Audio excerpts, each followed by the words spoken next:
Cook s'apprête à dévoiler mardi l'iPhone 6 à la fine équipe dont refait le Mac. Fait le point sur le futur fleuron mobile de la pomme. Gros plan sur ses caractéristiques, son design tout nouveau à la vue des nombreuses maquettes qui sont apparues en Chine et dont nous nous sommes procurés. Regardez un exemplaire. Retour également sur la concurrence qui a déjà riposté cette semaine lors de l'IFA de Berlin. Bonjour à tous, bienvenue pour cette édition exceptionnelle de Refait le Mac ici à Trouville pour le festival Off-Court, le festival du court-métrage qui a lieu chaque année au mois de septembre, qui va faire découvrir les talents, les futurs talents du cinéma de demain. Une émission exceptionnelle puisqu'on va parler, Emmanuel, montre-lui encore une fois de ça. On s'est procuré une petite maquette, hein, c'est pas très original. Il y en a partout en Chine, donc on a réussi à en avoir une, de l'iPhone 6. L'occasion aussi pour nous de tester le système de streaming utilisé par ici le WebOff.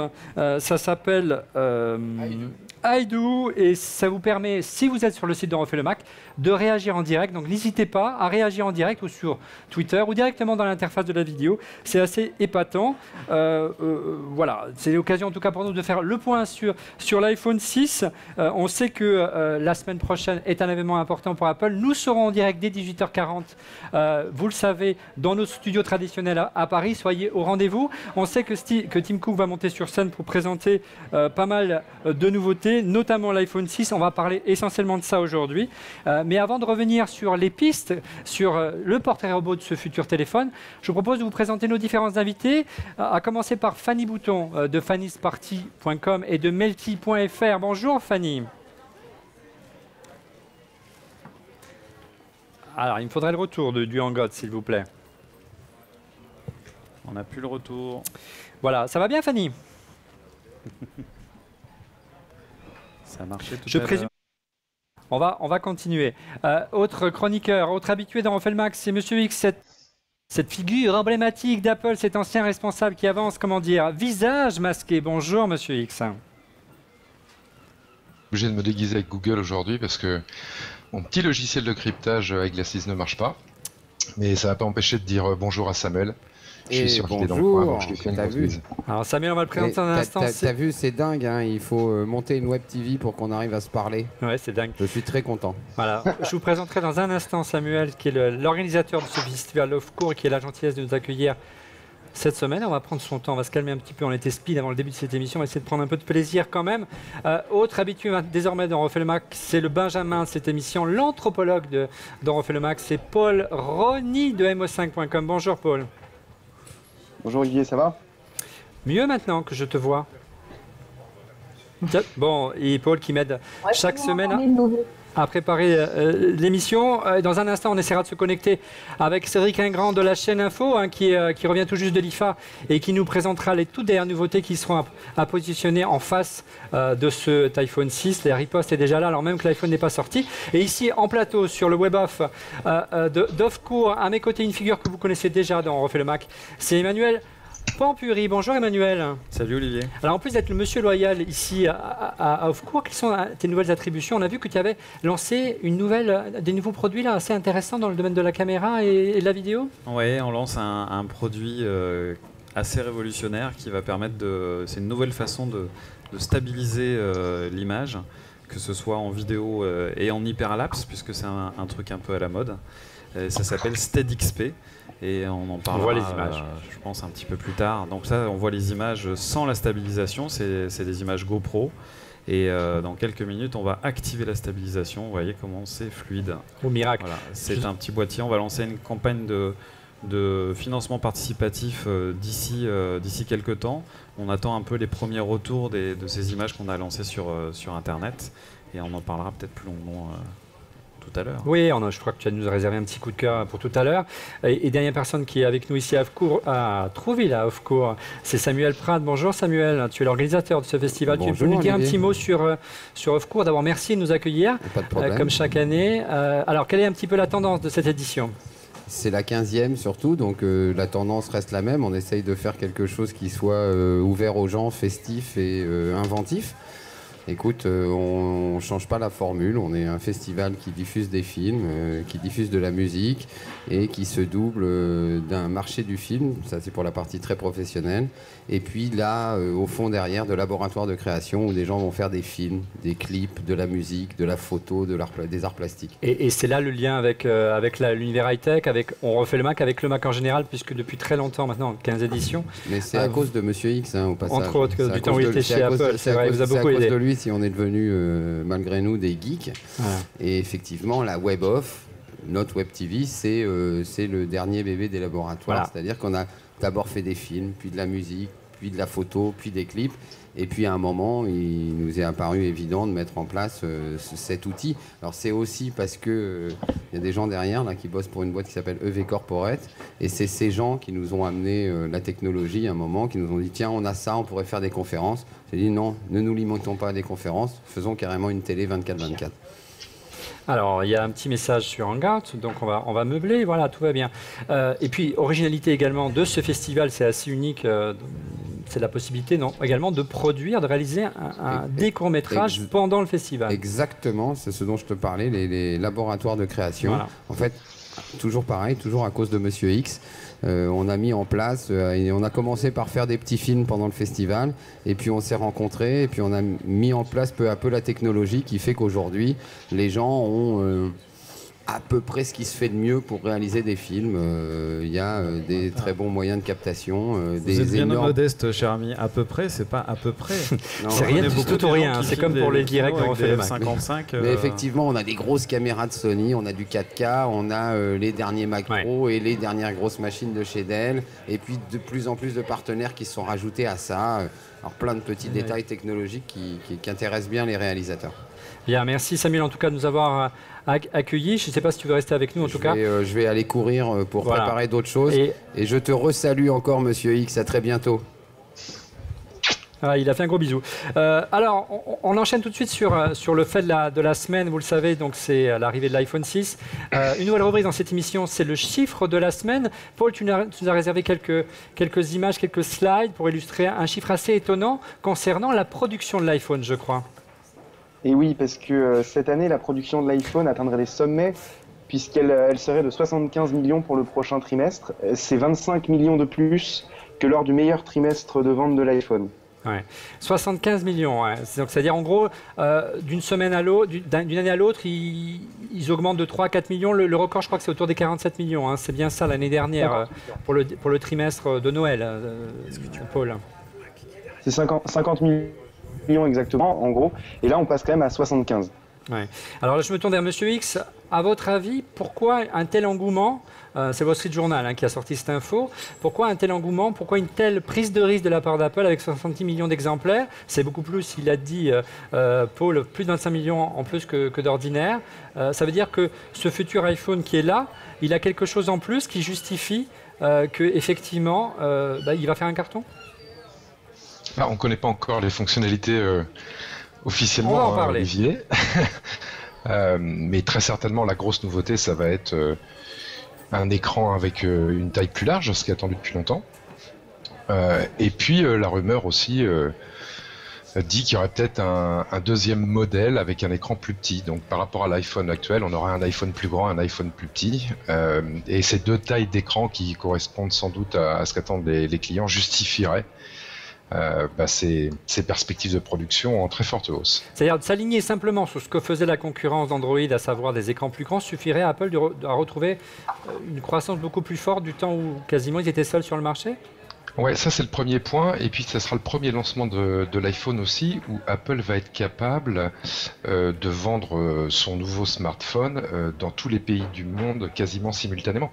Il faut se rappeler, l'année dernière, qu'Apple, à la même époque, quand il a lancé l'iPhone 5S, n'avait qu'un tiers du marché chinois qui lui était ouvert. Là, il a signé tous les opérateurs chinois, donc il va pouvoir lancer partout en Chine simultanément. Donc il couvre pour la première fois avec le lancement de ce nouvel iPhone, qu'on va appeler l'iPhone 6, tous les pays du monde. Et donc un optimisme qui a l'air débordant chez eux. Surtout que Monsieur X ou Paul, ou même Fanny, toi qui connais bien l'Asie pour y avoir vécu, un téléphone se vend en Asie, un smartphone avant tout, s'il il est équipé d'un écran un peu plus grand qu'un 4 pouces comme celui d'Apple aujourd'hui. Ah, clairement, en Asie, en Corée ou au Japon et même en Chine, un grand écran ne dérange pas, y compris le public féminin qui a sur sa caméra, mais même les hommes, ça les dérange vraiment pas. On n'utilise pas du tout de la même façon le téléphone qu'ici, et en plus, ça va dans le sens de la lisibilité quand même. Alors, j'ai demandé à Emmanuel de faire un petit peu l'homme de présentation, l'homme de démo de cette maquette d'iPhone 6 qu'on a reçue juste avant de commencer cette émission. Voilà, vous l'avez vu tout au long de l'été, hein, depuis maintenant plusieurs semaines. Des maquettes circulent qui reprend un design assez précis, c'est le moins qu'on puisse dire. Le seul particularisme de cette maquette-là, si tu le tournes Emmanuel, vous verrez, il n'y a pas de pomme au dos, mais parce qu'il faut, il faut la sérigraphier, ça coûte un peu plus cher.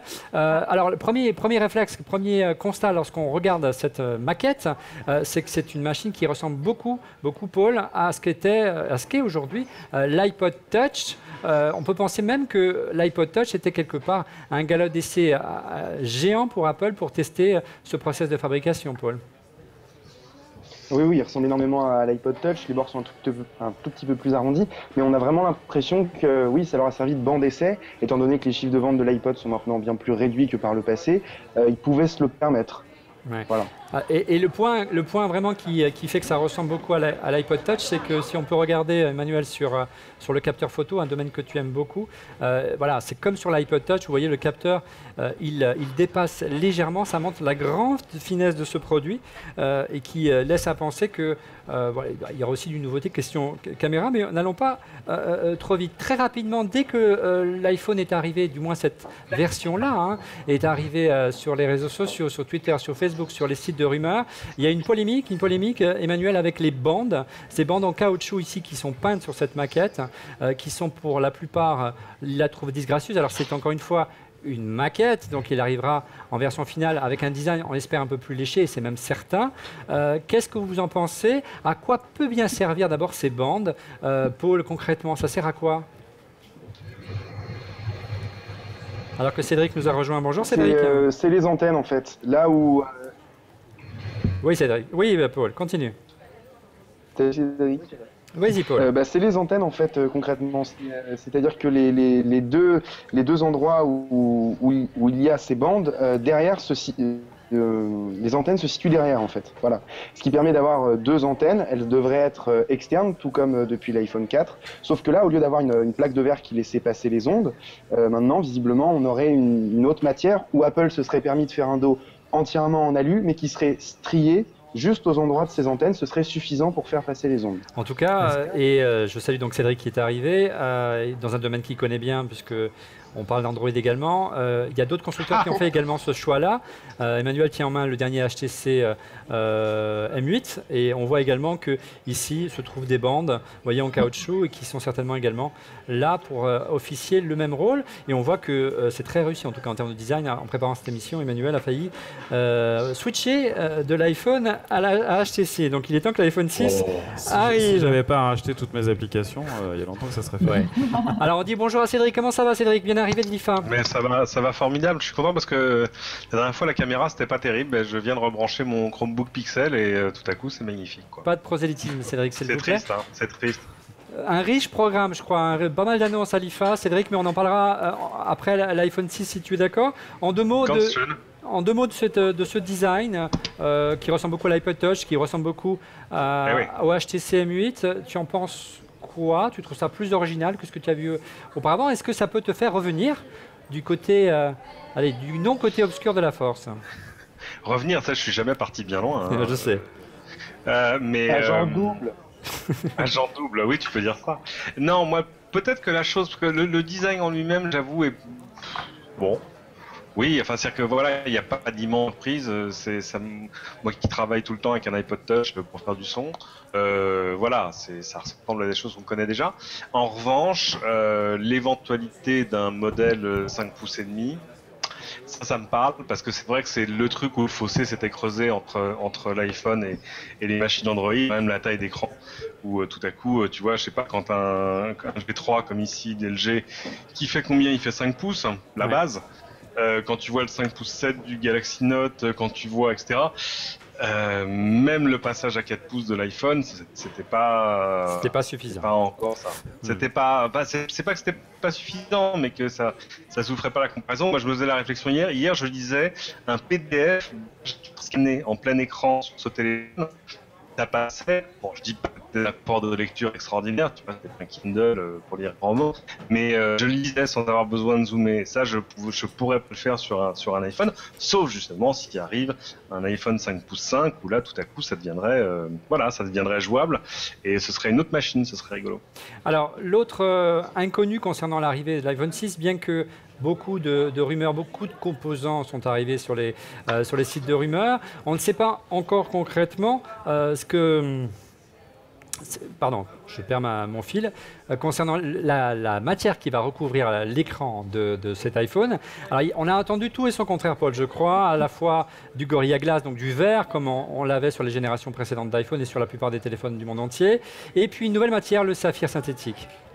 C'était ça. Et on a même entendu parler d'un mais ce qu'on a surtout entendu dire, c'est qu'Apple avait verrouillé la production de saphir synthétique pour l'année à venir, en gros. Donc ça signifie quand même qu'ils font ça pour le plaisir et que quelque part, ils ont l'intention de s'en servir. On peut penser que c'est pour l'iPhone 6. On a aussi entendu dire que ce serait réservé au modèle de 5,5 pouces pour des questions de matériaux un peu premium. Ouais. On a même entendu dire qu'il pourrait y avoir d'ailleurs une solution hybride, mi-verre, mi-Gorilla Glass, mi-synthétique, parce que la production ne serait pas suffisante, le coût.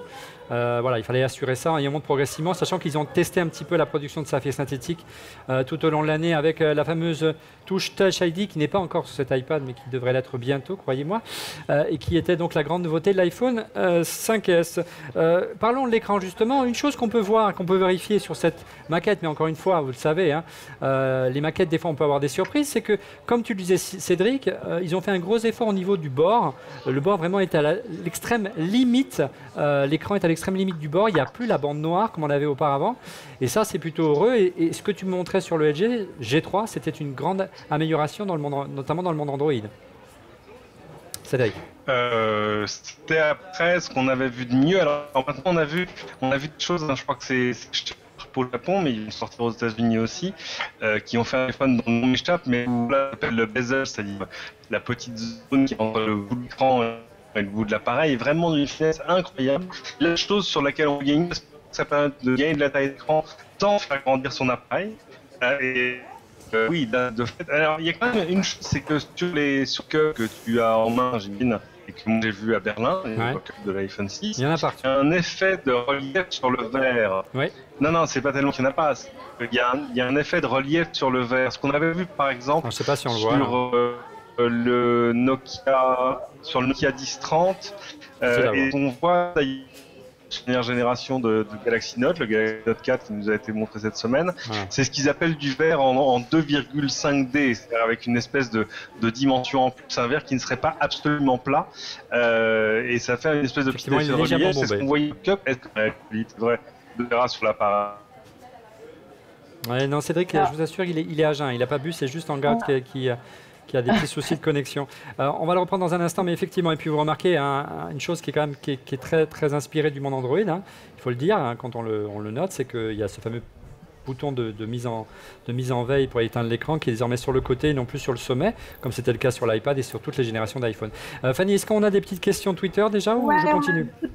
Alors la première, c'est on aimerait bien avoir l'avis sans conception de Mireille sur la forme du mock-up, sur le design que tu entends. Alors, je ne sais pas si Emmanuel a compris la question, mais Monsieur X certainement. Donc vas-y Monsieur X, on n'a pas entendu la question. Vas-y. Et moi, ce qui me plaît dans le design de ce prototype qu'on voit entre les mains d'Olivier, mais aussi sur le Facebook de Cédric, il me semble, c'est sa finesse. Voilà, moi c'est ce qui me plaît le plus, et puis l'écran qui est plus grand. Après, je suis pas un super fan du tout arrondi, de cette espèce de forme de galet.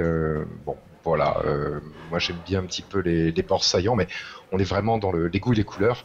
Moi je crois que la première qualité de ce prototype qu'on voit, c'est sa finesse, qui a l'air assez exceptionnelle, Ah, et ça vient notamment, si je me souviens bien, bah, de ce nouvel qu'il devrait y avoir, qui par conception va être lui-même moins épais, et puis sans moins. Donc ça permettrait à Apple d'arriver à ce qu'on voit, qui est quelque chose qui fait quelques millimètres, et ça a l'air d'être à ce titre très très beau. Ouais. Peut-être fragile, ça va être la question jusqu'au keynote le 9. Ouais. Paul, par contre, il va y avoir un effet indirect de l'agrandissement de l'écran, c'est sur les développeurs. Est-ce qu'ils vont être obligés de redévelopper leurs applications? Et au-delà, quelle va être tout simplement la résolution de cet écran? On a des pistes, je crois déjà, ça va déjà fuiter. Alors, De 16 écrans, parce qu'il y en aura 2. Voilà, alors pour l'écran de 5,5 pouces, je préfère pas m'engager parce que c'est encore très très flou. Pour l'écran de l'iPhone de 4,7 pouces, on en sait un peu plus. L'écran actuel de l'iPhone 5 est un multiple c'est un agrandissement de celui de l'iPhone 4, lui est un x2 de l'iPhone 1. On est en 1604. Et là, on devrait passer 1704 par 960. Donc au lieu d'être en Retina, si je puis dire, x Retina, x3. Donc on va encore gagner. Ce qu'on va gagner en définition, enfin ce qu'on va gagner en espace de travail, on ne va pas le perdre en définition. Et pour les développeurs, ça signifie quand même peut-être des bords noirs, mais des 4 côtés aussi. Emmanuel, en plateau, bon, tu l'as en main, c'est la première fois que je te l'ai amené ce matin. Ta réaction à chaud, l'écran plus grand, la résolution, toi qui aimes plutôt faire des photos, faire de la vidéo, c'est un argument qui va tenir la route Moi, par rapport à celui-là celui-là, t'as failli pas me le rendre. Hein. Ouais, celui-là, j'avoue que j'aime bien. C'est vrai que la finition du HTC est vraiment impressionnante. On ne sait pas encore ce que ça va donner, parce que là, on a encore qu'un mock-up, mais on devrait avoir quelque chose de joli. Au final, il joue beaucoup avec cette forme arrondie, en fait, qui est pas sans rappeler l'iPhone première génération, quand même, faut pas l'oublier.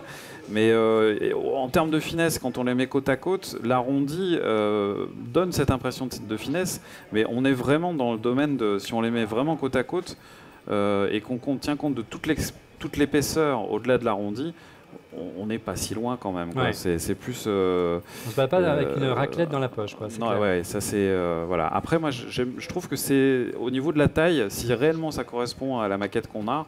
Le débat phablette ou pas, et les Asiatiques en effet téléphonent tous dans la rue. En tous les cas, la dernière fois que j'étais à Hong Kong, ils avaient tous un Galaxy Note à l'oreille. Moi, ça c'est une taille qui me convient bien. J'irai pas au-delà. Pour l'instant. Voilà. Ouais, on sait moins de choses sur le 5,5 pouces, Paul vous le disait. Il y a moins de maquettes qui circulent, ce qui laisse à penser peut-être que le produit qui sera dévoilé mardi ne serait pas disponible tout de suite, tout simplement parce qu'a priori les fournisseurs chinois ne proposent pas de maquettes pour le moment, donc c'est qu'il y a moins d'exemplaires qui circulent. Olivier, on me demande si on peut mettre à côté d'un iPhone 5S justement le mock-up. C'est ce qu'on vient de faire. C'est un 5S que je manipule. C'est ce qu'on vient de faire, mais c'est vrai que vous n'avez pas le retour forcément, donc vous ne le voyez pas. Mais là, on voit que finalement, la différence de taille n'est pas si importante. C'est que ça choque pas comme ça pouvait choquer autrefois lorsqu'on mettait tout simplement un iPhone à côté d'un Samsung, notamment Galaxy Note. Il y avait vraiment une vraie différence et ça faisait parfois sourire les utilisateurs d'iOS. D'ailleurs, parlons un petit peu de la puissance du futur iPhone. Chaque année, c'est l'occasion d'introduire un nouveau processeur après le processeur A7 l'année dernière. Cette année, Paul, on devrait avoir évidemment le processeur A8, c'est pas très original, avec une montée en puissance simplement de la fréquence, dit la rumeur. Oui, probablement, et aussi peut-être optimisation du côté de la batterie, parce que comme on l'a vu dans les rumeurs, les batteries des iPhones ne devraient pas grandir tant que ça. Or, on va avoir des écrans plus grands, il va quand même falloir les alimenter, donc on peut espérer qu'Apple mise beaucoup sur l'optimisation avec ces nouveaux processeurs. On a fait un bond en puissance avec la 7, il faut faire un bond en option avec la 8. Ouais. En gros, l'iPhone 5S ancienne génération, dirons-nous, qui est encore au catalogue, il faisait 1,7 GHz de fréquence, il montrerait à 2 GHz, donc un petit saut. Mais on resterait sur un double cœur, alors que Cédric, dans le monde... il est là, Cédric? Oui, il est là. Il est là, oui, bien sûr. Alors que Cédric, dans le monde Android, on voit une multiplication effrénée des cœurs. Là, on ne comprend pas trop la stratégie d'Apple. Alors, est-ce que la stratégie du monde Android, c'est plutôt du marketing ou effectivement, c'est une vraie valeur ajoutée de multiplier les cœurs? Il y a presque 8 cœurs, je crois, dans le monde Android aujourd'hui, alors qu'Apple resterait sur 2 cœurs. Tu peux aller bien plus loin, parce que si tu vas chercher du côté des Tegra de Nvidia, je ne sais plus à combien de cœurs ils sont. C'est quoi? C'est 12, c'est 20, je sais plus, enfin c'est un truc de fou. Mais là, l'intérêt du multicœur, on le connaît depuis que Intel a presque inventé ça. C'est de pouvoir une réserve de puissance, mais surtout de pouvoir éteindre des cœurs quand on n'a pas besoin et de consommer moins quand ton téléphone soit en pause, en veille ou que tu fais pas grand chose avec. Donc c'est à la fois une intérêt de puissance, mais c'est surtout pour la consommation électrique. L'autre point d'inconnu et qui a fait pas mal de débat cette semaine, notamment autour de l'iPhone 6, c'est la mémoire qui sera embarquée. Il y avait notamment la mémoire cache, la mémoire vive qui est embarquée dans le processeur. Et là, à nouveau, Paul, on est un petit peu en dessous de ce que propose le monde Android. Ah non, carrément en dessous là. Certaines rumeurs disent que l'iPhone serait bloqué à 1 gigaoctet de mémoire vive. Ça peut devenir réellement un problème, pas forcément au niveau de la fluidité de l'OS, mais juste au niveau par exemple du nombre de pages web ouvertes dans Safari sans avoir le rafraîchissement au moment où on retourne dessus. Alors j'espère qu'Apple passera à 2 gigas. C'est déjà pas mal, peut-être pas 3 comme le fait Samsung, mais 1,5 giga, 2 gigas, ce serait bien, parce que 1 giga, ça fait peut-être un peu court. Monsieur X, on sait que c'est une tradition chez Apple du temps où du PowerPC notamment, l'ancien processeur des Mac, maintenant on est sous Intel, vous le savez, c'était une tradition de tirer parti pleinement de la puissance du processeur plutôt que d'aller vers la gabegie de la fréquence. Ils n'avaient pas trop le choix, parce que c'est vrai que le PowerPC, il était très en retard par rapport à la concurrence. Est-ce que cette évolution contenue de l'iPhone, c'est dans la culture, dans la tradition d'Apple, et vous y reconnaissez concrètement, et c'est voulu? Tu veux dire de... Je suis pas sûr d'avoir compris ta question. La question, c'est de dire, voilà, Apple ne veut pas se lancer dans une course à la puissance et préfère vraiment concevoir un processeur taillé sur mesure qui répond parfaitement avec l'optimisation de l'iOS qui va avec, puisqu'ils sont le seul constructeur, ou presque, à gérer, hormis Microsoft, le hardware et le software. Et ça leur permet de proposer des processeurs qui sont certes moins puissants, mais qui peut-être offrent une meilleure optimisation. Ouais, c'est complètement ça. L'objectif, il est bien là, il est de maîtriser la conception, y compris du moteur, c'est-à-dire le microprocesseur, pour optimiser l'ensemble matériel logiciel. Maintenant, à chaque fois, à l'époque du PowerPC, qu'IBM était capable en plus, Apple l'apprenait quand même, c'est pas à la place d'eux. Après, d'être capable en même temps de maîtriser la conception du microprocesseur comme ils le font aujourd'hui, et puis d'avoir des microprocesseurs qui, en termes de fréquence ou de rapidité, sont les meilleurs du marché. Ils n'ont jamais véritablement réussi à faire les deux. C'est pour ça qu'ils sont sur Intel avec leur Mac. C'est pour ça qu'ils n'ont pas travaillé avec Intel pour les iPhones et les iPads, parce qu'ils sont mieux avec leur propre microprocesseur. Maintenant, ça a toujours une difficulté, ça à laquelle fait face Apple, c'est que ils ont racheté ces microprocesseurs, ils les ont fait leurs, mais Apple fondamentalement n'est pas un fondeur de microprocesseurs. Et donc le risque pour eux, c'est d'être à un moment dépositionné par des spécialistes des microprocesseurs. Et quand on est positionné en puissance brute, on est dépositionné du marché tout court. Donc c'est une stratégie risquée, mais tu as raison, l'objectif à la base, c'est bien de maîtriser le moteur pour faire la meilleure voiture possible. Oui, je rebondis juste là-dessus avant de passer la parole à Emmanuel, sachant que c'est une vraie problématique, Cédric, parce que Apple a essayé de sortir Samsung de ses fournisseurs, qui était le principal fournisseur, notamment fabricant de ces puces, et c'est difficile à la fois d'essayer d'isoler Samsung et proposer sa propre production de puces, et d'un autre côté de suivre la tendance. C'est une vraie difficulté pour l'avenir pour Apple, Cédric. Il y a un risque. C'est difficile. Soit Apple a que deux choix. Soit ils deviennent un géant des puces, mais en ont-ils vraiment besoin? Enfin, tu vois ce que je veux dire. Est-ce qu'ils font assez de machines pour justifier de devenir un fondeur à part entière? il gagnait. Alors, je vais pas corriger, mais je vais juste affiner ce qu'a dit Monsieur X. Ils ont quand même racheté beaucoup de boîtes qui étaient spécialisées dans la... On ne corrige jamais Monsieur X. Ils ont quand même racheté beaucoup de boîtes spécialisées dans la fabrication et dans la conception de processeurs ARM. Donc, ils ont une vraie connaissance, ils ont un vrai know-how, comme on dit. Mais oui, ils ont pas les usines. Ils ont plus d'usines, donc c'est une logique totalement différente. Mais ils ont peut-être marre de verser des chèques à Samsung pour produire les composants de l'iPhone et que derrière l'iPhone leur tape des croupières sur le marché du téléphone. C'est comme pour les écrans. Voilà. Si tu as besoin de dizaines ou de centaines de millions d'écrans par an, tu as du mal quand même à pas être client chez Samsung ou chez LG au moins. C'est pas évident. Et ça peut expliquer des difficultés d'Apple aussi à faire évoluer plus franchement son iPhone ces derniers temps, parce qu'il voulait à la fois se diriger vers d'autres fournisseurs que Samsung, ils n'étaient pas forcément tous disponibles. Emmanuel, un petit mot sur ce point. Moi, la course à l'armement, je n'ai jamais été fondamentalement pour. Je pense qu'Apple a une... moi, je pense que c'est pas qu'un discours de dire que il y a une vraie synergie très poussée, beaucoup plus poussée que sur Android entre le hardware et le software.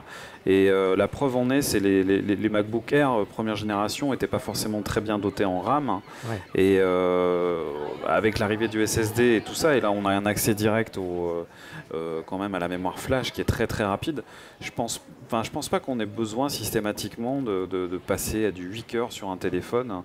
J'ai vu dans les commentaires des gens qui disaient moi je m'en fous tant que ça marche. Ouais. Je suis un peu de cet avis aussi, c'est-à-dire que je pense que la maîtrise de la technologie, elle est suffisamment poussée et je pense pas qu'ils soient à la ramasse et je pense qu'ils savent ce qu'ils font. Sachant qu'on s'adresse à un public qui n'est pas forcément aussi geek que ceux qui sont fans d'ordinateurs, des Mac et autres PC. Et l'argument des cœurs, je ne suis pas sûr que monsieur, madame, tout le monde, même il faut quand même avoir un pouvoir d'achat important pour s'acheter. Ça reste un argument marketing, malheureusement. C'est comme en photo, la montée du nombre de pixels sur les capteurs. On va en parler de la photo. On va en parler. Un petit mot sur la mémoire, monsieur X. Quel serait pour vous, on sait que chaque année vous pestez sur la capacité mémoire et surtout sur les prix que propose Apple sur la capacité mémoire de ses iPhones, parce que c'est vrai que l'iPhone coûte plus cher, la mémoire coûte plus cher que le caviar chez Apple. Bref, quelle serait pour vous la capacité idéale, la capacité que vous souhaiteriez voir apparaître sur le prochain iPhone, monsieur X? Allez, wishlist. Je veux dire la capacité de stockage sur laquelle je peux mettre mes fichiers. Oui, excuse-moi, monsieur X, tu m'as compris. Alors, merci moi, de me retoquer. 128 Go, bien sûr, au prix du 64. Pourquoi ? Parce que mon iPhone de 64 Go, comme mon iPad de 64 Go, je ne suis pas passé au 128, sont pleins.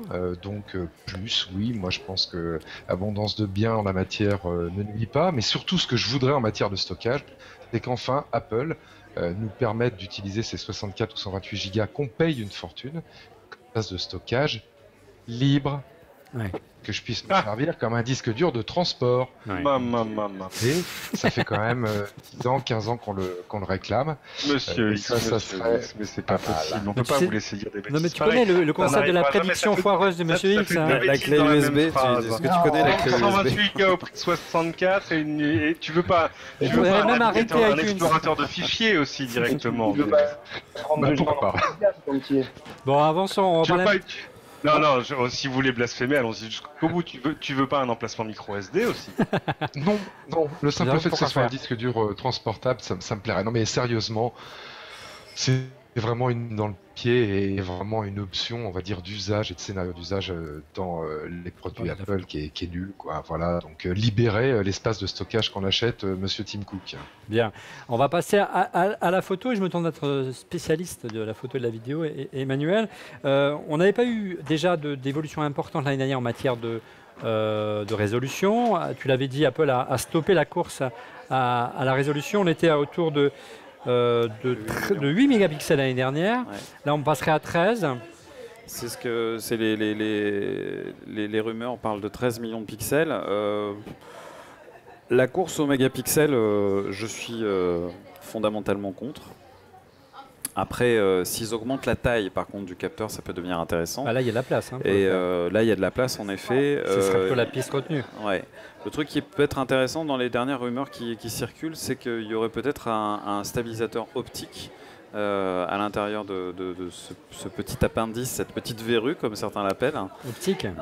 Stabilisateur optique, ce qui est gage d'une qualité vraiment supérieure.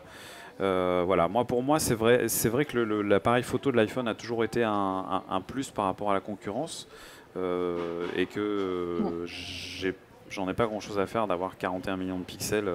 Sachant que quand même, c'est un usage qui est aujourd'hui l'un des usages peut-être l'un des plus importants du téléphone. C'est clair, mais je pense qu'on a déjà c'est bien de continuer à avancer, mais on a déjà un niveau qualitatif qui vaut la plupart des petits compacts. Moi, c'est vrai que avant, je me baladais toujours avec un compact en plus dans mon sac. Aujourd'hui, j'ai plus que mon iPhone et ce que j'ai déjà me convient. Donc, si on arrive à passer un cap encore, c'est bien. Plus de résolution, pourquoi pas, mais encore plus de résolution, ça veut dire forcément plus d'occupation de mémoire. Une photo qui fait 8 millions de pixels, ça pèse forcément moins lourd qu'une photo qui en fait 13. Et on n'a pas parlé de la vidéo. Et on n'a pas parlé de la vidéo. Donc voilà, moi j'avoue que tout est affaire de compromis quand même, surtout dans ce genre de bestioles. Et voilà, moi je veux bien une augmentation qualitative, je veux bien plus de dynamique, je veux bien plus de sensibilité. L'évolution de la résolution m'intéresse moins. Sachant que l'un des usages qui a explosé ces dernières années, ces derniers mois autour de la téléphonie, ce sont les selfies. Ouais. Donc on devrait voir aussi également monter en puissance la caméra frontale. La caméra vidéo, logiquement, si on suit la tendance du monde Android, Cédric, c'est aujourd'hui maintenant du 4K dans le monde Android, c'est bien ça? Dans le haut de gamme, ouais, a priori, c'est même devenu de l'ordre du non-dit. Enfin, on te le passe comme ça un peu dans les specs. Je me souviens de conf où on l'a appris en lisant les specs après, genre ah oui, ça fait du 4K, ils ont oublié de le dire. Ouais, bon. Là, bonjour, l'espace mémoire. Moi, j'ai fait joujou. Samsung, évidemment, les LG, pareil. Ouais. Bon, il faut en avoir besoin. Hein. Moi, j'ai joué un peu. Il faut avoir un écran pour diffuser. Heureusement qu'il y a des emplacements. Heureusement qu'il y a des emplacements micro SD. Hein. Emmanuel, pour conclure. Je me suis amusé à faire des tests avec le Galaxy S4, puisque c'était un des premiers à avoir cette fonction de vidéo 4K. C'est vraiment pas terrible. Hein. C'est vraiment très moyen. Tu fais de la peine à Cédric. Là. Je suis désolé, mais je préfère une bonne qualité haute définition. Tu fais de la vidéo 4K avec un tout petit capteur, donc tu vois, c'est pas que ça puisse le faire techniquement, c'est bien, mais c'est clair que voilà, c'est quand même plus ou moins de l'ordre du gimmick. Alors le S4 ou le S5, parce que le S4. Le S5, excuse-moi, ouais. Exact. Ah oui. Toute dernière génération, en basse lumière, c'est une catastrophe. Voilà, c'est que ça marche très bien dès qu'on a une très belle lumière. C'est Acer avec ses Liquid qui était aussi dans les premiers à faire du 4K, qui a fait un concours l'année dernière de court-métrage. Et on a vu les résultats des films. Et en effet, dès qu'il y a de la pleine lumière, ça marche très bien. Mais dès qu'on baisse en lumière, qu'on est dans des environnements sombres, ça pixelise autant des fois que si on est sur une caméra en VGA. Donc c'est assez rigolo. C'est ça qu'il faut qu'ils améliorent vraiment. Je pense que le 8 mégapixels du iPhone 5S, il marche très bien avec une parfaite lumière. Et le défaut, c'est qu'en basse lumière, on perd énormément, même si c'est beaucoup mieux qu'avant. Et c'est ça, pour moi, qu'il faut améliorer avant de passer à du 13 mégapixels. Alors, Paul vous en a parlé tout à l'heure. Oui, on dit Paul et non pas Paul, parce que j'ai des origines corse et l'accent me force à parler comme ça, je suis désolé. Paul, tout à l'heure, tu nous parlais de la batterie. Alors, plus de puissance, un écran plus grand. Des fonctionnalités de plus en plus pointues. D'un autre côté, il y a plus d'espace pour la batterie. Est-ce qu'on peut espérer une batterie qui dure la journée, Paul? Juste, parce qu'aujourd'hui, la batterie de l'iPhone 5S fait 1440 mAh, ce qui est déjà pas beaucoup. Là, elle devrait faire 1900 et quelques. J'avais 1560 pour l'iPhone 5S, mais passons. Et elle devrait faire autour des 1810. Ouais. Ouais, 1810, 1900, ça dépend des rumeurs. Bon, on devrait quand même, vu la taille que va prendre l'écran, on risque quand même d'avoir un léger problème à ce niveau-là et de rester en fait dans la même. On va avoir la même autonomie qu'actuellement, quoi. C'est-à-dire qu'on va se retrouver à 18 heures, risquer d'être à 20% de batterie. Ouais. Alors on est quand même très frustré aujourd'hui parce qu'on est à J-3, J-4 de la keynote d'Apple et on connaît quasiment tout. On a fait ensemble une radiographie complète de la nouvelle génération de l'iPhone. Est-ce qu'on peut s'attendre à des surprises et peut-être ce qui était impensable il y a encore quelques mois à Cédric, c'est au niveau du NFC. Je crois que Wired a trouvé un petit capteur NFC sur des protos qui circulaient. Oh, ils sont pas les seuls. Je crois que le Washington Post l'a dit aussi. Alors, comment on peut expliquer ce revirement après avoir investi l'année dernière e-Beacon, souviens-toi, avoir sous-entendu que... C'est pas incompatible, ça n'a même rien à voir. Ouais. Le NFC, c'est du contact très près. iBeacon, c'est du Bluetooth, donc ça a quand même une portée vraiment différente, et c'est des usages très différents. Et j'ai envie de dire, l'écosystème des choses qui sont compatibles avec le NFC, maintenant, ça va quand même très loin. C'est-à-dire que le casque audio Parrot, tu l'appaires avec ton téléphone en faisant bim, NFC, ça y est, il se parle. Il y a des imprimantes qui sont NFC, pas pour imprimer, mais pour les appairer la première fois. Ça c'est quand même des gestes, c'est quand même des usages qui ressemblent à des choses qu'Apple aurait dû inventer. Tu vois en clair, Cédric, ce serait très pratique pour appairer à l'iPhone 6 un nouvel appareil de la gamme Apple, si tu vois ce que je veux dire, qui se mettrait au poignet. Par exemple. Ça aurait du sens. Mais c'est surtout utile pour de l'appairage d'occasion, tu vois ce que je veux dire.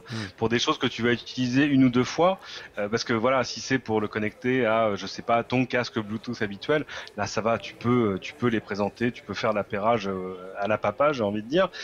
Mais quand c'est pour ou alors par exemple, tu vois ça, moi je voyais ça à l'IFA, il y avait des stands où on te disait, tenez, passez votre téléphone NFC ici, vous recevez directement le dossier de presse, le machin, la photo, etc.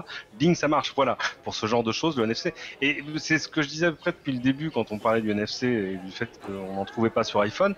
Je ne comprenais pas. Alors je me disais qu'il y avait peut-être des raisons techniques, les doigts en métal, etc. Ça devait pas aider. Bref, mais ça pouvait pas être une raison de prix. Ça n'avait pas. Voilà. Alors maintenant c'est bien parce que je vais pouvoir aller refaire le tour de tous les gens qui ont dit mais le NFC ça ne sert à rien.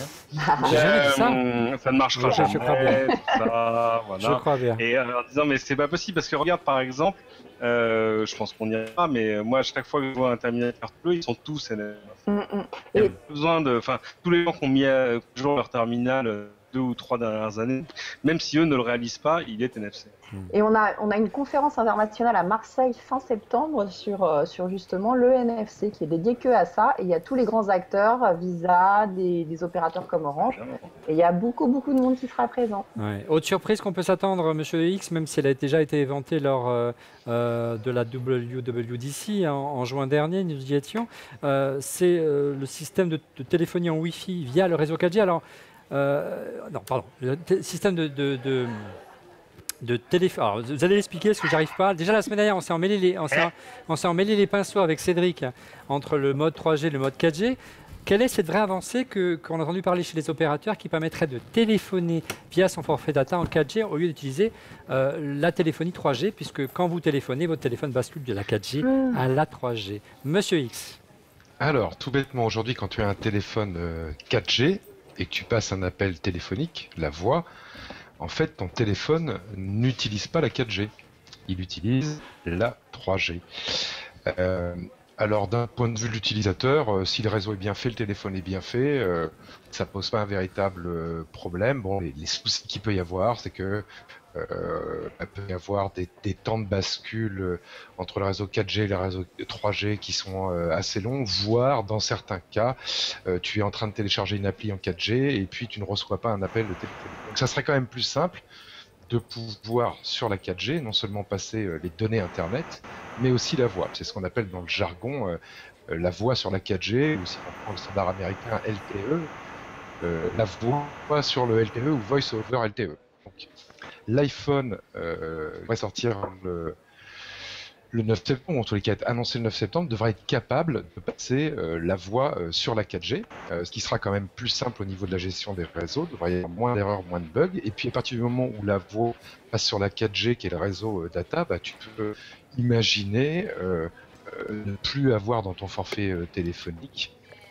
à te soucier de combien de voix tu consommes parce que tu passerais par le forfait data. Voilà, maintenant moi je pense que le bénéfice, c'est surtout un bénéfice, on va dire, d'usage plus d'iPhone qui, même si tu t'en aperçois pas, systématiquement fait l'aller-retour entre la 4G et la 3G, ce qui crée des problèmes d'usage. Et puis, il avait été annoncé à la WWDC aussi, mais ça c'est iOS 8 quand on apporte la capacité, d'être capable de faire de la voix par-dessus le Wi-Fi, c'est-à-dire de vraiment généraliser au niveau du système d'exploitation la capacité à passer des appels à partir d'un réseau Wi-Fi. Avec son numéro de téléphone. hein, en n'utilisant pas Ouais, une application absolument. tierce Avec comme son numéro de FaceTime téléphone. ou Viber ou Snapchat, ce que vous voulez. Ouais. Voilà, alors si tu es capable de faire ça, passer de la voix sur le Wi-Fi à partir de ton numéro de téléphone et que iOS 8 est assez Ne mets intelligent, pas tes mains devant l'écran, monsieur X, c'est qu'on perd ton cryptage. pardon, tu peux imaginer avoir un iPhone avec iOS 8 qui en permanence scanne les réseaux Wi-Fi autour de lui et puis si le réseau Wi-Fi est disponible, va préférer le réseau Wi-Fi pour passer ma téléphonique et de faire consommer moins de data ou moins de... une espèce de connexion optimisée intelligente en permanence au réseau qui te coûte le moins cher en tant qu'utilisateur. Donc ça, c'est la promesse du couple iOS 8 iPhone 6, Ouais. à voir si ça va être annoncé et là la semaine prochaine, parce qu'on sait que ça nécessite énormément de travail auprès des opérateurs et puis surtout l'accord des opérateurs qui voient pas forcément la voix Il y sur a un le vrai Wi-Fi. manque à gagner, évidemment. Ouais. On peut l'imaginer. Brièvement, pour conclure sur cet iPhone 6, le dernier argument, hein, le dernier point important, c'est pas une spécification technique, mais c'est son prix. On a entendu beaucoup également de rumeurs sur les prix, notamment sur le modèle haut de gamme, le 5,5 pouces. La phablette, hein, certains l'annoncent à plus de 1 000 $. Moi, ça me paraît un peu fou. Alors, je me tourne vers Monsieur X parce que vous avez travaillé longtemps au sein d'Apple et vous avez longtemps étudié la bonne tarification des produits d'Apple. Quelle serait la fenêtre de tir idéale à la fois pour le 4,7 et le 5,5, sachant qu'aujourd'hui, le 5S, il est vendu autour de 550 $ et le 5C, 450 $. Donc passer de 550 à 1 000 $ pour un phablette, ça sent un peu beaucoup quand même. J'ai peur de courroucer Cédric une fois de plus. donc je vais te dire ce que moi je voudrais ou ce qui me semblerait vraiment agressif et pas déconnant pour les consommateurs de produits Apple, hein. Ça serait le plus petit modèle aux alentours de 400 € et puis le grand, on peut toujours rêver aux alentours de 800 €. Mais il faut se rappeler qu'aujourd'hui, hein, un iPhone 5S haut de gamme, c'est quasiment le prix d'un MacBook Air et c'est 2 fois le prix d'un ordinateur portable de chez Hewlett Packard. Donc on arrive quand même dans des zones de prix où Apple ne fait plus du haut de gamme au sens par exemple BMW de l'automobile, mais fait du haut de gamme au sens Porsche de l'automobile. Il faut quand même revenir dans des zones qui sont des zones acceptables. Donc 400 et 800 pour les deux modèles haut de gamme dans les deux tailles, moi ça me semblerait bien. Et déjà, on parle de 800 € pour le nouveau modèle. J'ai bien peur, malheureusement, que ça soit plus cher que ça. On abriserait, enfin il y a beaucoup en croisant les infos, en faisant une moyenne, hein, on serait autour des 650 $ sur le 4,7 pouces et plutôt 750 $ pour l'entrée de gamme. Après, il faudra voir la quantité de mémoire allouée pour le 5,5 pouces, donc 750 $. On a la réponse donc mardi. Tout dernier mot, car nous sommes en retard sur l'iPhone. On a Pardon ? quand même de Oui, tour d'animaux, et on répondra aux questions juste après, mais je veux la poser à Monsieur X. On a entendu Tim Cook et on a vu au sein d'Apple beaucoup de changements au niveau du service de communication de la compagnie, avec notamment une figure, Cathy Cotton, qui était la grande patronne de la communication s'en allait récemment. On pensait qu'il y avait une vraie volonté d'Apple de réinstaurer une vraie politique du secret et que rien ne fuite. Là, Monsieur X, à nouveau, on a tout vu. Comment expliquer, entre guillemets, cette dérive ? Brièvement. Il n'y arrive toujours pas. Et voilà, il n'y a pas d'autre explication. Il n'y aura pas de retour en arrière. Il y a trop d'intervenants maintenant sur les produits iPhone. Hein. Tu parlais en début d'émission de 10, 20, 30, 40, 50, 60 millions de produits 70. pour le lancement. Ça concerne des dizaines de milliers de personnes au monde. Voilà, et la nature humaine étant corruptible, il y a des fuites et Apple doit faire avec. Alors peut-être que la solution pour eux, c'est de faire ce qu'ils n'ont jamais voulu faire, annoncer les produits un peu plus tôt, quand ils sont encore à l'ébauche des premiers prototypes, en disant on le sortira dans 6 mois pour garder l'effet d'annonce, mais à ce moment-là, ils tueraient les ventes des produits actuels. Donc il n'y a plus de bonne solution pour Apple, autre que de gérer. Maintenant, rappelle-toi Olivier, ils sont pas malheureux. Oui. Le buzz, ça fait parler d'eux et c'est bon pour le business. Ouais. Sachant, voilà une piste en tout cas qui pourrait expliquer pourquoi on n'a rien vu en termes de composants et d'images possible d'une future montre d'Apple, parce qu'a priori, si le produit est présenté mardi, il n'est pas encore en production, donc forcément, il ne circule pas entre les mains des différents intervenants à sa fabrication. Alors, je crois qu'on avait quelques questions Twitter et on passera à l'IFA brièvement avec Cédric. Alors, la première question, c'était au niveau de l'étanchéité, on ne l'a pas regardé. C'est vrai que c'est une rumeur qui circulait. Et puis, la deuxième question, c'était au niveau du iPhone 5C, parce que c'est pareil, on n'en parle pas, mais est-ce qu'il pourrait y avoir une nouvelle version ou est-ce que c'est voué à disparaître? Alors, concernant l'étanchéité, on sait que Cédric ou Paul, c'est une grande tendance, que ce soit chez Samsung et c'était Sony l'un des premiers investigateurs. Je crois même, je ne peux pas dire de bêtises, que Sharp également a été l'un des tout premiers. On n'a pas d'éléments aujourd'hui qui permettent d'affirmer que l'iPhone sera étanche malheureusement aujourd'hui. Paul? Bon, je croyais que tu passais. Donc ce sera une affirmation, donc c'est très bien. Moi, je mets mon...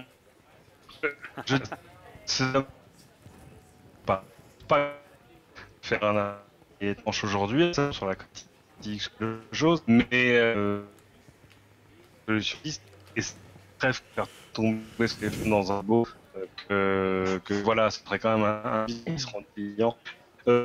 Juste un truc pertinent qui vont recevoir ma petite note de consulte parce que ça fait longtemps que je dis il faut qu'il fasse un iPhone 1000 $. De toute façon, mécaniquement, à 5000 personnes qui, de toute façon, vont aller acheter le plus cher des iPhones du marché, quel que soit son prix. C'est la fameuse histoire des Reebok à $200. Voilà, Monsieur X a l'air d'accord. Il y aura un quiz pour moi, mais à le faire, mais bon, alors peut-être que de fait le modèle, la phablette coûtera 800 et des 800 au début, mais tu vois, si tu veux le modèle 128 Go, le modèle 128 Go, monsieur, mais bien sûr, tenez, il est là, 1049 €. Voilà, on note le prix, Cédric, on note le prix en tout cas, mais c'est vrai que... Je pense que c'est une super là-dessus, ils vont marger des prêts, faut le... ouais.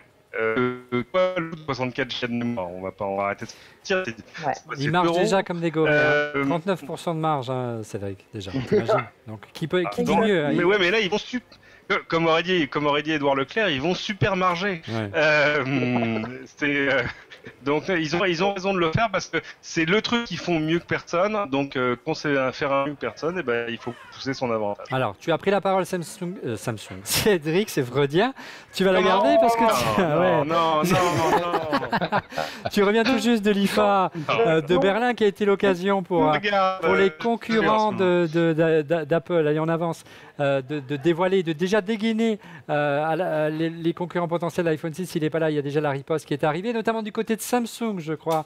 Cédric, avec deux nouveaux modèles qui semblent intéressants, à commencer par le Galaxy Note 4, et on tente apparemment de monter un peu en qualité de fabrication et en design. Ils ont changé le design, il y a un cadre métallique, tout ça ressemble très très fort à du monobloc, et du coup ça te donne un téléphone qui donne plus une sensation de solidité en main. Ils ont gardé le dos en simili-cuir, mais ils ont arrêté les surpiqûres du Galaxy Note 3. C'est un chouette téléphone. Il faut signaler une autre nouveauté qui est le Galaxy Alpha, qui est une sorte de Galaxy S5, mais qui reprendrait le design du Galaxy Note, mais en plus petit évidemment, et sur un format qui est 4 pouces et des, donc c'est même pour des gens qui ont des pas très grandes mains, c'est un très beau téléphone, mais quand même, honnêtement, on allait tous à la conf en disant bon, on va voir le Note 4, il va être vaguement mis à jour. Magnifique écran, ils ont changé la photo, ils ont fait évoluer pas mal de choses, l'usage du stylet, ils y croient à mort, mais il faut dire que ça se vend très très bien. Et il y a quand même eu les surprises du chef, et la surprise du chef pour moi, c'est le Galaxy Note Edge.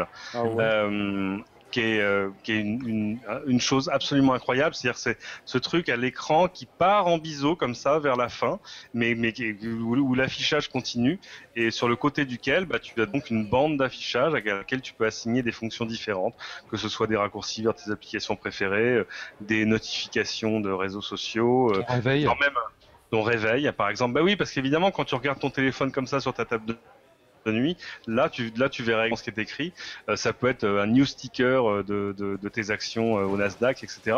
Donc non seulement ils ont inventé la technologie, parce qu'évidemment c'est des écrans flexibles, mais ils sont en train de retrouver un usage. Le téléphone en lui-même est magnifique. C'est un petit frère du Galaxy Note 4. Hein. C'est une adaptation du Galaxy Note 4. C'est pas un téléphone très différent. Donc il y a le stylet, donc il y a le tactile, donc il y a une grande taille d'écran. Galaxy Note Edge, là j'avoue, grand carton. Et à côté de ça, ils ont sorti une nouvelle montre. Faut dire que c'est donc la 4e génération de montres chez Samsung en un an. C'est pas mal. Ouais. Ça montre qu'on se cherche encore un petit peu, Cédric, hein, de ce côté-là. Mais la montre, si tu veux bien, on en parlera tranquillement mardi. Un petit mot. Un petit mot. Mais Ouais, pourquoi on parlerait-on mardi si Apple présente pas de montre? Mais il va présenter une montre, tu verras. Mais concrètement, le Galaxy Note 4, il va être autour des 700 $, 700 €, c'est ça à peu près? Qui vous parle d'argent, tout ça? Il va être au prix d'une phablette, tu vois ce que je veux dire? 700 €, bon, ça reste quand même une somme importante pour un. Tu vois, même Samsung. Ouais, mais c'est une magnifique machine. C'est une magnifique machine. Ouais. La photo est sublime. L'écran est incroyable. Il fait maintenant du vrai Quad HD, si mes souvenirs sont bons. Donc, tu es à plus de 500 dpi de résolution. Enfin, c'est vraiment une machine incroyable. Et moi, j'accroche pas encore sur la faiblesse. Je trouve ça encore un tout petit peu grand. J'ai essayé, hein, mais je finis toujours par revenir à des choses qui sont autour de 5 pouces plutôt que de 6. Mais je comprends parfaitement l'attrait. Je connais des gens qui ne pourraient pas revenir en arrière. On n'a pas le prix. Par contre, il y a la disponibilité du Galaxy Note Edge, mais ça devrait pas tarder. Attends, Galaxy Note Edge? Non. Le Galaxy Note Edge sortira dans certains pays. Il n'est pas du tout. Il sort en France. Les gens de Samsung disaient à la presse ah oui, n'hésitez pas à faire du bruit autour, nous on aimerait bien qu'ils sortent chez nous. Voilà, dernière chose dans la conf Samsung, c'était le Gear VR, c'est-à-dire ce masque de réalité virtuelle avec Rift, mais qui utilise le Galaxy Note 4 comme écran, comme processeur, etc.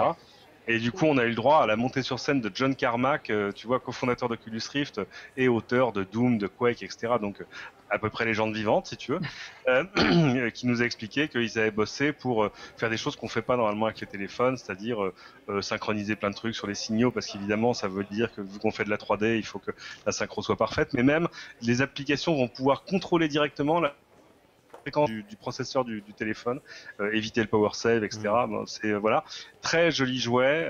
Moi, j'en reste quand même au cardboard de Google parce que c'est la même chose pour $2. Ça fait pas exactement la même chose, faut le dire, mais l'effet waouh est presque exponentiel. L'autre nouveauté forte. Tu parlais du Galaxy Note 4 à l'instant, et c'est vrai que je ne suis pas forcément d'accord avec toi en matière de finition. Ils sont quand même très en retard par rapport à l'état de l'art du marché, notamment sur Android. Hein. Il suffit de regarder celui-ci, hein, le HTC, qui est une merveille en matière de. Ah, il vient de s'allumer. Une merveille en matière de finition. On est très loin de l'univers. Je pèse mes mots cheap de Samsung. Ils ont fait des programmes, ils sont quand même très en retard. Il faut qu'ils bossent un peu plus ceci. Non, tu l'as pas eu en main. Il est très. Il faut l'avoir en main. En fait. Bref. Y a plus par contre, il y a un autre constructeur qui lui est vraiment au niveau de ce qui se fait chez Apple et chez HTC, c'est Sony, qui a présenté la nouvelle génération d'Xperia Z3 avec. Tu en as pensé quoi concrètement du Xperia Z3? C'est une petite mise à jour. Hein. C'est pas voilà, le Z n'a qu'un an. C'est honnêtement une petite mise à jour. Moi, j'aime bien leur montre parce qu'elle est plus autonome, mais j'aime bien aussi la déclinaison qu'ils ont faite du Z3 dans une tablette 8 pouces. Ce que j'adore pour l'instant, c'est que tu vas pouvoir faire du remote play avec ta PS4 directement sur ton Xperia Z3 ou sur la tablette, etc. En gros, c'est comme si tu avais une deuxième télé dans la maison. Tu vas pouvoir connecter ta tablette ou ton smartphone directement au paddle de ta PS4 et aller jouer dans une autre pièce. C'est absolument saisissant.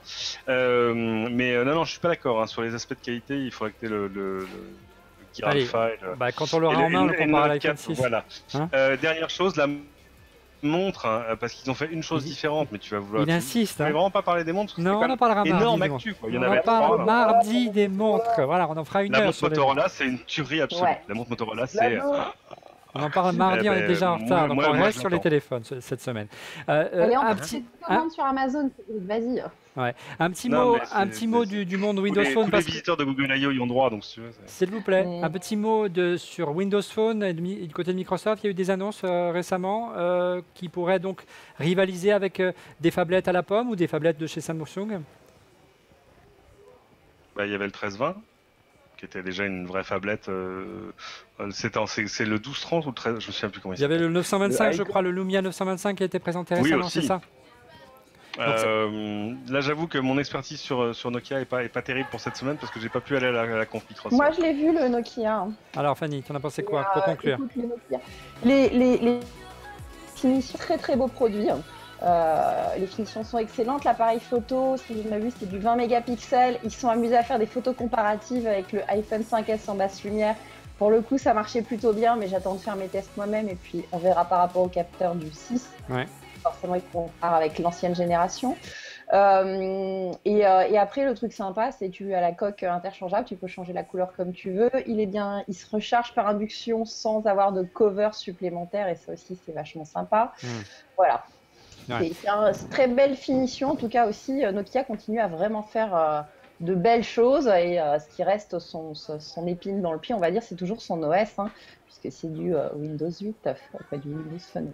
Bah, Ouais, moi j'aime bien Windows. vous l'aurez compris. Non, ça marche bien, mais le grand public a du mal à adhérer, c'est tout le problème. Maintenant, on a toutes les applications, que ce soit Instagram, Facebook, etc. Ce que les gens attendent, ça y est, ça marche très bien. Ils ont amélioré l'OS aussi quand même. On peut enfin avoir des photos en fond transparent et plus juste ce fond noir qu'il y avait au fond. Voilà, ça s'améliore vraiment bien et c'est vraiment de très très beaux produits. Voilà, on arrive au terme donc de cette émission dédiée à l'iPhone 6 et à ses concurrents. Vous l'avez compris, la concurrence est armée maintenant pour l'arrivée de l'iPhone 6, ou plutôt Apple va tenter de se remettre au niveau. On aura toutes les réponses mardi à 18h40 sur cette antenne. Dans Refait le Mac, nous serons en direct, on vous réserve des surprises, mais je ne peux pas vous en parler, mais vous allez voir, les invités vont être assez exceptionnels. Il est l'heure de passer à nos coups de cœur. Alors, à défaut de jiggle, on va aller directement au coup de cœur et on va commencer directement par notre ami, on va commencer par Emmanuel. Qu'est-ce que tu nous as réservé de beau? On en a parlé un petit peu en préambule de cette émission, de ce nouveau système de prise de vue. Alors, c'est un produit qui n'est pas encore commercialisé. On est encore dans des phases de bêta-test et il va y avoir une campagne de financement participatif.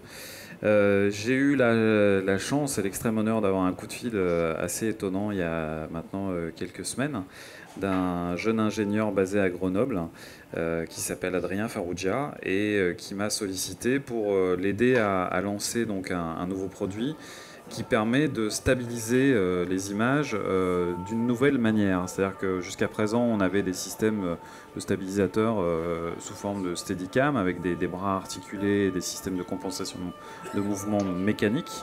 Un bras et en plus un bras en termes de coût. Hein, ouais, un bras en termes de coût. Et après, il y a 2 ans, sont arrivés les fameux Movi et toutes les déclinaisons et différentes copies, donc avec un système de capteur gyroscopique qui fait bouger des moteurs brushless pour compenser les mouvements. Là, on est sur une toute nouvelle technologie qui permet de... en fait, c'est un petit boîtier qu'on va pouvoir fixer soit sur une GoPro, soit sur quasiment toutes les autres caméras, qui va analyser et enregistrer les métadonnées des mouvements sur les 3 axes, X, Y, Z, et enregistrer ces données sur les pistes son de la vidéo. En fait, on squeeze les pistes son parce que beaucoup d'utilisateurs maintenant utilisent des enregistreurs externes qui sont de meilleure qualité que les convertisseurs audio internes des caméras, des petites caméras en tous les cas. Et après, il y a un logiciel qui, derrière, va mouliner tout ça, récupérer ces informations donc de mouvement et stabiliser l'image avec un algorithme qui est tout simplement incroyable, puisqu'il ne s'agit pas uniquement de refaire une fenêtre dans la vidéo il y a très peu de perte de définition, puisque ça c'est une question qui revient souvent ces derniers jours. Ça fait à peu près, c'est le 3e jour maintenant qu'on a lancé la première vidéo teaser, et on a un écho assez dingo, quoi. Voilà. Donc là, donc on peut participer, on peut... La campagne n'est pas encore lancée, on attend de savoir comment est-ce qu'on va se positionner. Bon, est-ce qu'on reste franco-français, est-ce qu'on va chez les systèmes de crowdfunding français, ou est-ce qu'on va être obligé de se la jouer un petit peu plus universel et aller voir du côté de chez nos amis américains. On va suivre ça au quotidien. Merci Emmanuel. Du côté de Fanny, quel est ton coup de cœur cette semaine? Alors moi, c'est un truc hyper high-tech. C'est Ikea qui a fait une superbe campagne de pub. Alors pas en France, mais ça a fait le tour sur Facebook. Elle a beaucoup circulé. Ça s'appelle le BookBook. Alors je sais pas si vous pourrez passer la vidéo. Oui, mais voilà, vous la diffusez. Donc ils sont bien amusés puisqu'ils ont repris. Je vous laisse regarder un petit peu. Introducing the 2015 IKEA catalog. It's not a digital book or an e-book. It's a book. Voilà. The first thing to note is no Ouais, en clair, ils ont repris tous les codes des vidéos Tous les d'Apple codes d'Apple. pour leur livre, pour leur catalogue papier. Voilà, et ce qui m'a fait le plus rigoler, dommage, Rodrigo n'est pas là, il montre que c'est un catalogue multi-user, puisqu'avec des post-it de différentes couleurs, tu peux partager ton catalogue et mettre tes bookmarks et te le passer dans la famille. Voilà, donc ils reprennent tous ces codes-là, c'est une petite vidéo qui prend pas longtemps à voir et qui est très marrante. Merci Fanny Paul. Quel est ton coup de cœur cette semaine?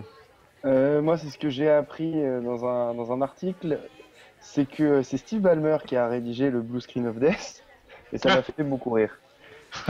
Voilà. Et aussi la rumeur de peut-être produire Mac en ARM, mais ça reste encore sujet à caution, et il y a énormément de choses à dire là-dessus. On a vu ça notamment chez Mac Video, effectivement, que les Mac Mini pourraient hériter d'ici quelques temps de puces ARM en UA+, des puces Intel, retour des PowerPC en quelque sorte. On va suivre ça avec intérêt. Monsieur X, justement, parce qu'il a bien travaillé du temps du PowerPC, Monsieur X, votre coup de cœur cette semaine? Alors moi, il y a d'abord un matériel. J'avais embêté d'ailleurs un peu Cédric là-dessus quand je cherchais. Je cherchais un casque Bluetooth pour mon iPhone, tout bêtement, parce que j'avais cassé le mien et je voulais me faire une idée neuve. Et puis moi, ça me sert le soir quand je vadrouille dans mon appartement. Et ben j'en ai testé pas mal et j'en ai choisi un qui est le Bose AE2W et je dois dire que j'en suis extrêmement content.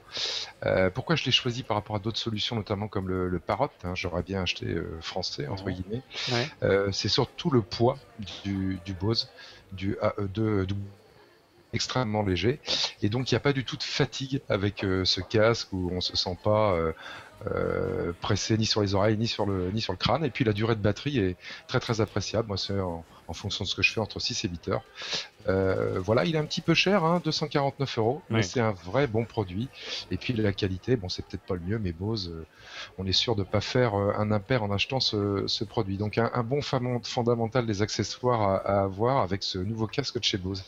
Et puis pour finir une appli, bon l'iPhone c'est bien joli, hein, mais le plus intéressant ça reste quand même les applis. Qu'est-ce qu'on fait avec? J'ai choisi un petit jeu là que je m'étais mis de côté, que j'ai testé pendant les vacances, qui est une simulation de puzzle japonais en papier sur iPhone et iPad qui s'appelle Kami. KAMI, alors peut-être qu'il est sorti déjà 12 fois en coup de cœur, mais j'ai loupé pas mal d'épisodes. En tous les cas. Il est de retour, Monsieur X. Pardon? Il est de retour, Monsieur X. Ouais. Et Kami, c'est vraiment super. C'est un peu obsédant comme Tetris. Mais rassurez-vous, si vous n'arrivez pas à faire tous les puzzles, vous pouvez acheter via l'App Store des trucs et astuces pour finir le puzzle en cours. Donc c'est sympa et c'est très très très joli. Je crois que ça a été choisi d'ailleurs par les éditeurs du Mac App Store chez Apple comme un de leurs jeux préférés de l'année. Merci Monsieur X. Cédric, de ton côté, quel est ton coup de cœur cette semaine? Tu reviens avec quelque chose de l'IFA? Ouais, vu hier dans les allées de l'IFA, on va acheter français, monsieur. On va aller chez WeThings, tu sais, la balance connectée, le tensiomètre connecté, etc. Il y a une image, j'aurais dû vous passer. Il y a iHealth qui est un concurrent qui fait aussi des objets connectés autour de la santé. Je ne sais pas qui leur a fait leur marketing en France. Ils ont fait un petit objet connecté qui permet de regarder sa glycémie pour les gens qui ont du diabète. Et quand même, la tagline, c'est tellement bien designé que vous allez avoir envie d'être diabétique. Okay. Bon. Voilà, les mêmes ont fait un tensiomètre sans fil. L'affiche est marquée. Les fils, c'est pour les guignols. Moi, j'ai trouvé ça très mignon. Ouais. Mais donc voilà, revenons à WeThings, qui a sorti pas mal de choses cette année. Ils ont sorti Aura, qui est leur système de surveillance du sommeil, qui a l'air extraordinaire. Et si je dis qu'il a l'air, c'est parce que j'ai pas encore eu le temps de le tester et que de toute façon, quand tu as un bébé de 3 mois, tester ton sommeil, c'est pas forcément ce que tu as à faire de mieux. Ils viennent de sortir Home, qui est en fait une nouvelle version, mais complètement repensée de ce qu'on appelait le Baby Monitor jusque-là, qui était cette petite webcam qui faisait plein de choses et qui permettait de surveiller ton bébé à distance. Là, c'est une webcam pour la maison qui va permettre évidemment de surveiller un bébé, mais pas seulement. Vous pouvez aussi surveiller la nounou ou juste surveiller ce qui se passe dans la maison. Il y a plusieurs choses qui étaient intéressantes dans ce que j'ai vu en démo. La première, c'est que jusque-là, il y a déjà des Baby Monitors et des caméras qui vont pouvoir t'avertir en temps réel en disant ça bouge chez toi, il y a du bruit chez toi, quelqu'un est entré, etc. Là, ça peut le faire, mais ça peut surtout en fait en garder une trace et te refaire une timeline de la journée, de ce qui s'est passé chez toi dans la journée à coup de petits extraits de vidéos que tu peux regarder après et qui sont stockés dans le cloud. Je trouve ça pas mal. Et le design est très très très joli. Et comme sur tout ce type d'appareil, il y a le truc le plus important, c'est que tu peux tourner la petite gaine de Home, qui est le nom de la caméra, pour fermer la caméra de manière absolue. C'est pas juste la lumière n'est pas allumée donc personne ne te regarde. Non, c'est l'objectif de la caméra est obturé, donc on ne pourra pas te surveiller à distance. Voilà, Merci, ça s'appelle Home, c'est Cédric. chez Withings. C'est très très réussi. De mon côté, un coup de cœur, c'est peut-être moins original, mais c'est également, vous pourriez également le trouver dans les allées de l'IFA, même si je n'y étais pas, mais c'est un constructeur historique de la galaxie Mac. C'est Elgato, le fabricant allemand, qui a sorti une batterie. Elgato. Oui, une batterie très originale puisque c'est une batterie. Ça fait longtemps, Olivier. Oui, c'est une batterie connectée. Vous la branchez à votre iPhone, vous lancez l'application. Elle jumelle les informations avec votre calendrier et elle vous permet de calculer un petit peu si vous allez être juste en batterie avec votre iPhone 5S. Et croyez-moi, c'est facile d'être juste. On verra avec l'iPhone 6. Et il vous prévient, attention, là vous êtes un peu juste, vous allez avoir besoin de la batterie, etc. etc. C'est assez intéressant comme approche. J'ai hâte de le tester parce que je ne l'ai pas encore eu en main. En plus, le design est plutôt sympa et la puissance au rendez-vous. Ça devrait coûter autour des 90 €. Voilà, nous arrivons au terme de cette émission. Merci de l'avoir suivi. Nous aurions, vous le savez aussi, on en a parlé dans cette émission, parler plus longuement des montres connectées, notamment l'iWatch. Ce sera le thème de notre prochaine émission mardi prochain à 18h40, le 9 septembre. Nous serons simultanément sur les sites de YouTube, Dailymotion, Voix TV, iTunes en replay. Vous le retrouvez également sur Clubix, sur Belgium iPhone, sur le titre de nos nouveaux partenaires, à savoir La Tribune et l'Express. Merci d'être au rendez-vous à 18h40 la semaine prochaine et surtout on aura vraiment l'occasion de parler plus en détail de l'iWatch. On aura des invités surprises, des invités mystères, mais suivez bien les réseaux sociaux, vous en saurez plus dans les jours qui suivent. À la semaine prochaine, au revoir. Tu as oublié Mac Québec.